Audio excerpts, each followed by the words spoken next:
Today we're making macaroni and cheese craft style. It calls for 6 cups of hot water, 4 tablespoons of butter, and 1/4 cup of 2% milk. So first of all, we need some water. Go over to your sink, turn your hot water on hot, and wait for it to burn your finger. Yeah. Then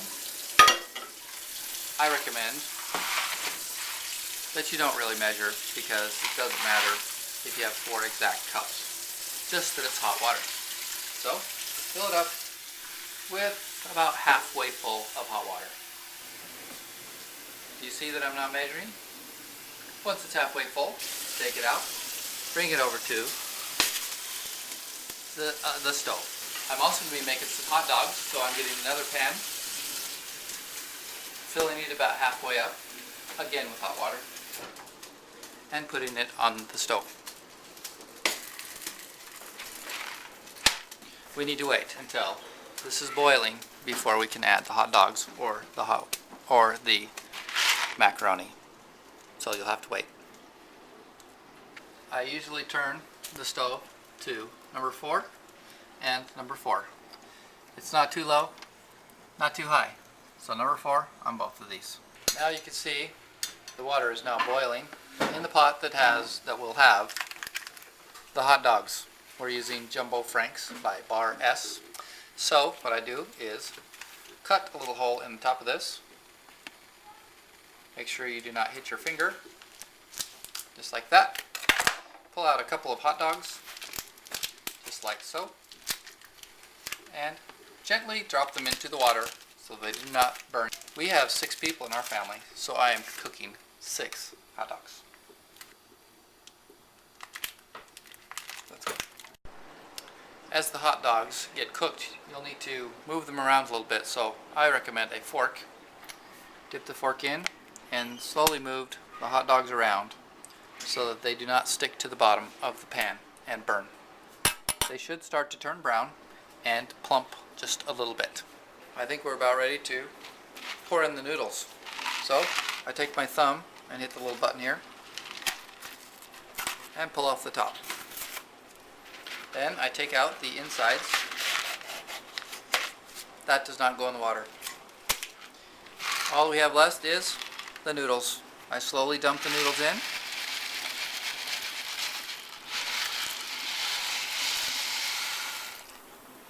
Then make sure that you stir the noodles very quickly after you've dumped them in, so they do not stick to the bottom of your boiling water. It says here that we need to now wait 7.5 minutes for the noodles to cook. So I go here, timer, 7.5 minutes, and let them cook. I stir occasionally to make sure that the noodles do not stick to the bottom of the pan, or they will burn and it won't taste very good. See you back in 7 minutes. A little known secret about your noodles: sometimes a white foam will come over the top and it starts to bubble over, and then it comes up and starts to bubble all over the top. The secret is blow on the top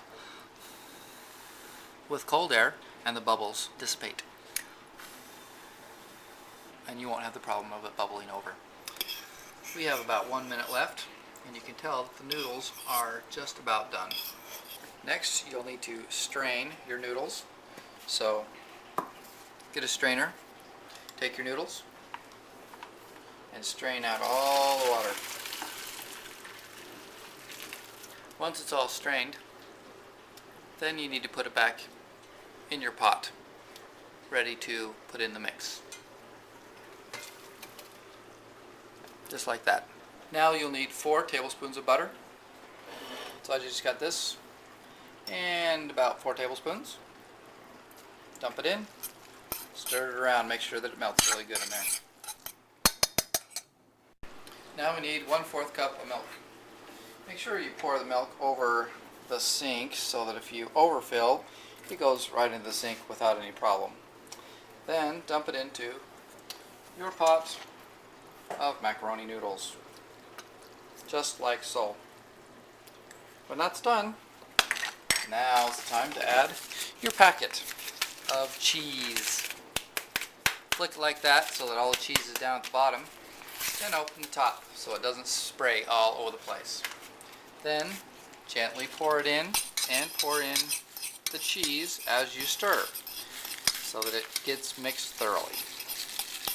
The whole mixture will start to blend and the cheese will melt into all of the noodles. It's starting to smell good. Stir it around until all of the orange stuff has been mixed in with your noodles. Your noodles are now ready to eat. So grab yourself a bowl like this and dump your noodles into the bowl and start calling the kids for dinner because the noodles are ready. The hot dogs. Now that the noodles are ready, let's go look at the hot dogs and see how they're doing. They are nice and plump and juicy now. You'll see that some of them are nice and plump. Make sure you rotate them around so the ones on the bottom get to the top. And we can now turn off our stove and put the hot dogs out ready to go. So I'm going to grab a hot dog tray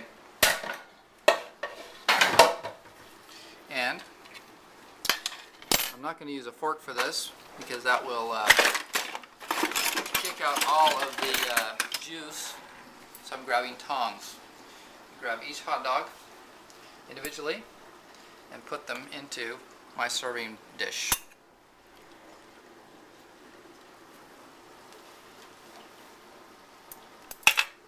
There you have it. Hot dogs and macaroni and cheese for dinner. They're so good.